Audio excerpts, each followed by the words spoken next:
Se você ainda não assistiu a série da Echo, vai assistir, porque ali pode ser o começo de um novo grande evento de classificação mais 18 dentro do CM. É um divisor, né? Porque, tipo, nunca a gente tinha visto nada acima de 18 anos na Disney inteira. E a gente tá falando aí de um novo começo com muita pancadaria, com um elenco de peso, envolvendo o Cavaleiro da Lua, Defensor, Justiceiro Echo e o próprio Homem-Aranha. Vamos conferir essa mega saga agora.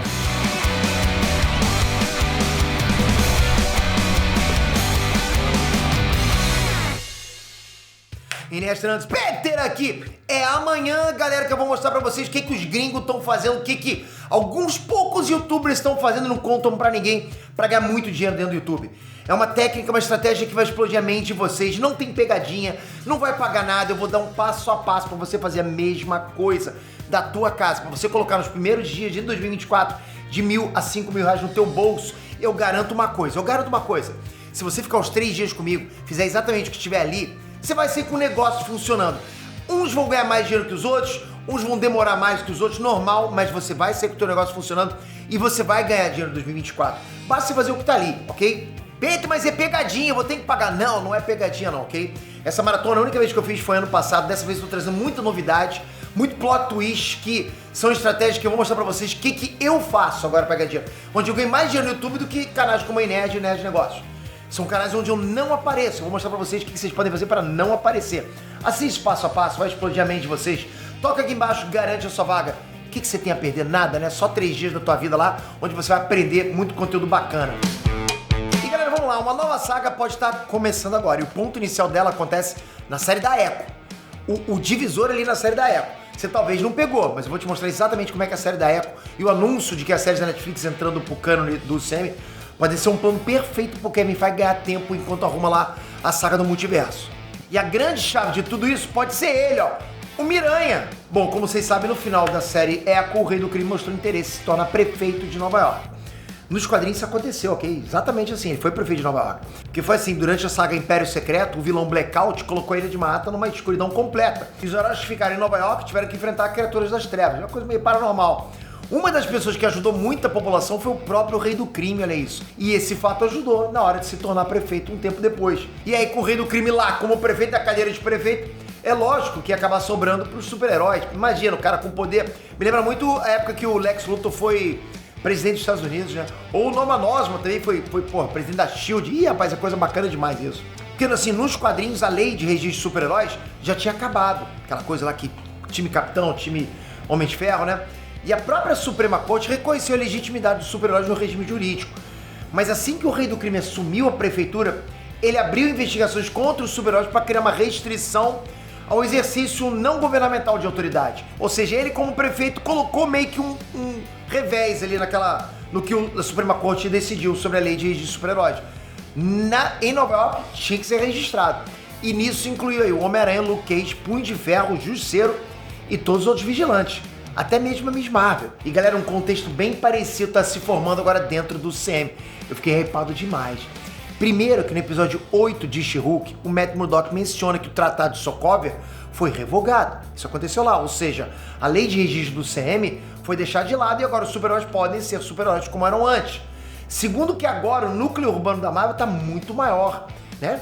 Todas as séries da Netflix passaram para o CM, então a gente tá falando aí Homem-Aranha, Defensores, Justiceiro, Miss Marvel, Echo, Cavaleiro da Lua. São muitos vigilantes. E para finalizar, o Wilson Fisk está interessado em ser prefeito. Vocês conseguem perceber isso? Vai rolar isso. A gente tem praticamente todos os ingredientes necessários para adaptar o arco do prefeito Fisk no CM. Agora, o que não ficou claro é como é que isso vai acontecer. Vamos lá, eu sempre lembro para vocês que o foco do Kevin Feige era ter histórias no núcleo espacial, no núcleo urbano e também no núcleo místico, magia, né? Até agora a gente teve bastante no núcleo cósmico, mas agora é hora da Marvel se voltar para o núcleo urbano e místico, galera. Vocês não têm noção da riqueza que essa, quando eu falo núcleo urbano, né? Você coloca de vigilante de cidade. A gente sabe que Blade vai trazer um pouquinho dessa pegada mística, da mesma forma que o episódio especial do Halloween do Lobisomem, né? Isso trouxe também essa coisa mais mística. E para não ter que reinventar a roda, o Kevin Feige foi lá e aproveitou o material pronto das séries da Netflix e agora já tem um elenco perfeito para qualquer história urbana. Então é mais do que óbvio que os defensores vão se reunir de novo para enfrentar o Wilson Fisk caso ele se torne prefeito. Seria como se fossem os Vingadores em nível urbano. Ah, Pedro, mas as pessoas não vão querer ver os heróis presos. Pelo contrário, tem muita gente que não gosta desses super-heróis E até mesmo vítimas que perderam alguém ou alguma coisa enquanto tava o Hulk lá, saindo correndo pelos prédios de Nova York, esfregando tiro na parede, né? Morreu muita gente ali. Imagina a galera que perdeu gente por causa dos heróis. Sem contar o Thanos, vários outros acontecimentos também que inclusive ajudaram a criar o Tratado de Sokovia. Não é porque foi revogado que parte da população deixou de apoiar ou que não pode ser feita alguma artimanha do rei do crime para incriminar os super-heróis. E não é difícil fazer isso, né, galera? Basta você ficar ali na cola do justiceiro. Vai acontecer alguma coisa. Ele vai preparar um macaco. Ou até mesmo na cola do Luke Cage, que assumiu aquela boate na última temporada da série dele e praticamente virou o chefão do crime do Harlem. O núcleo urbano do Sam agora é muito rico.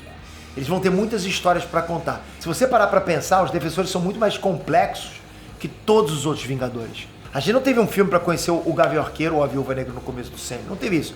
Os defensores sim, cada um deles. Todos eles, né? Todos eles têm uma série pra mostrar a origem de cada um e o micro-universo de cada um. Ah, mas o que tem a ver o Defensores com o Homem-Aranha, Peter? Galera, olha que incrível. O Homem-Aranha no CM sumiu faz um tempo.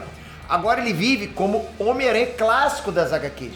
Ele deixou de ser o herói espacial parceiro do Tony Stark e se tornou um amigão da vizinhança mesmo, vivendo em Manhattan, como ele é nos quadrinhos. Isso aconteceu, né? Aquela coisa de esquecerem quem ele é. É óbvio que pro Rei do Crime ele é um problema. Por isso que o destino do Homem-Aranha e dos Defensores vai se cruzar quando o Rei do Crime assumiu o controle de Nova York. Não tem porquê não acontecer isso. Tipo, não tem nem como não acontecer isso. O Homem-Aranha tá lá na mesma cidade que o Rei do Crime. Para, galera. E aí, como envolve questões políticas, a melhor forma de trabalhar cada elemento é numa série. Eu sei, não tem nada anunciado ainda, mas imagina uma nova série dos Defensores trazendo encontro de todos os heróis da Netflix e também do Homem-Aranha.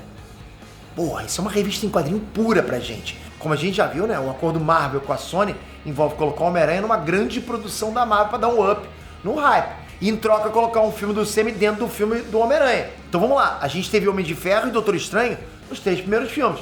Mas se o Homem-Aranha focar no núcleo urbano, o mais interessante é ele ter os Defensores aparecendo no filme dele, ou talvez só o Demolidor.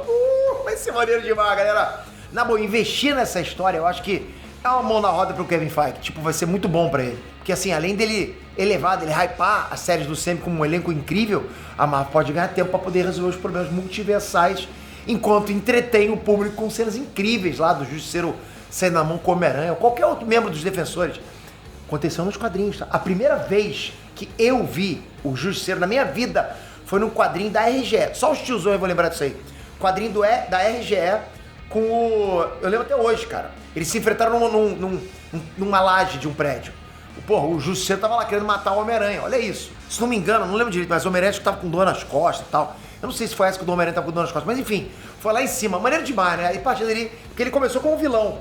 O Justiceiro, a partir dele, passou a ser um anti-herói. Imagina, só imagina, ok? O Homem-Aranha sendo adaptado pro selo Spotlight da Marvel com classificação mais 18. Porra, seria maneiro demais. Seria top demais a gente ver meio que seria um pouco do universo Ultimate, uma coisa mais séria, né? Na boa, essa é a chance da Marvel fazer uma história clássica em Nova York, com elenco urbano e com problemas mais pé no chão e com menos alienígenas. Trazendo a gente, deixando a gente, como é que eu vou dizer? Você não precisa ligar tanto à suspensão da descrença, entende? Aliás, enfim, eu me perdi um pouquinho aqui, mas você muito imerso, entende? E porque assim, eu falo menos alienígena, porque ainda tem um pedacinho do Venom por aí. Aí seria maneiro demais se ele tivesse alguma história no selo de Spotlight também. O Venom tem muito a ver com isso. É pedir muito, Kevin Feige? Não é, né? Pô, ajuda a gente. E bora começar teu negócio 2024? Quer aprender um passo a passo pra você criar um negócio no YouTube sem você precisar aparecer? Passo a passo simplão mesmo. Vocês vão perceber como é simples produzir o tipo de vídeo que eu tô falando, que é o vídeo expresso. É tipo, você vai falar assim, não é possível, é tipo um post no Instagram. Ok, é um pouquinho mais complexo que um post no Instagram, mas é muito mais simples do que isso aqui que eu tô fazendo. Sabe, você não precisa de cenário, nada, só precisa de um editor de vídeo. Só isso, e IA. Galera, vai pirar o cabeção. Fica comigo, toca aqui embaixo e garante a sua vaga amanhã na Maratona, o negócio mais simples do mundo 2024. Te espero lá. Toca aqui agora, se inscreve no canal, ativa o sininho, pô, tamo junto pra caramba. Sem você aqui a máquina para demais, né, galera? Pô, vamos pra caramba. Aí eu me empolgo pra caramba às vezes, mas principalmente com esse futuro promissor, potencial que tem o Sam. Tamo junto, até a próxima, galera. Fui!